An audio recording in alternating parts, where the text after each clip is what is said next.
তানজিন হাসান সাকিব বাংলাদেশের বর্তমান টি-20 বিশ্বকাপের একজন সেরা বোলার। গত ম্যাচে নেদারল্যান্ডের সঙ্গে 4 উইকেট পেয়েছে, সঙ্গে আইসিসির একটি ডিমেরিট পয়েন্ট পেয়েছে এবং ম্যাচ ফিয়ের 15% জরিমানা গুনতে হয়েছে।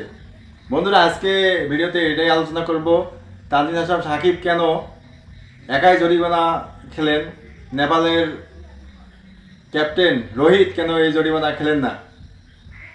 বন্ধুরা, আপনারা অবগত আছেন যে বাংলাদেশ নেপাল ম্যাচে নেপালের ক্যাপ্টেন রোহিত যখন ব্যাট করছিলেন তখন বল করতেছিলেন তানজিন হাসান সাকিব।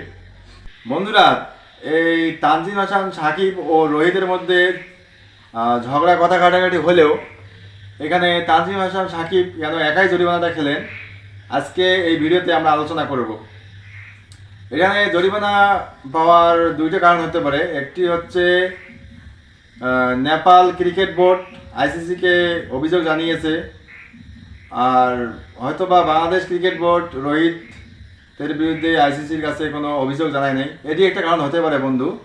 আরেকটি হচ্ছে কথা কাটাকাটি যাই হোক, কিন্তু কারো গায়ে হাত দেওয়া এটা একটা বড় অন্যায়, যেটা তানজিন হাসান সাকিব করেছিল।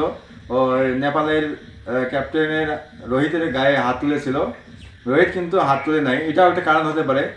তো আপনারা কি মনে করেন, সাকিবের এই জরিমানা খাওয়া বা আইসিসির এক ডিমেরিট পয়েন্ট পাওয়ার পিছনে কারণ কি হতে পারে? অবশ্যই কমেন্ট করে জানাবেন। আর আপনারা যদি আমার পেজে নতুন হয়ে থাকেন অবশ্যই ফলো ও শেয়ার করে পাশে থাকবেন। ধন্যবাদ সকলকে।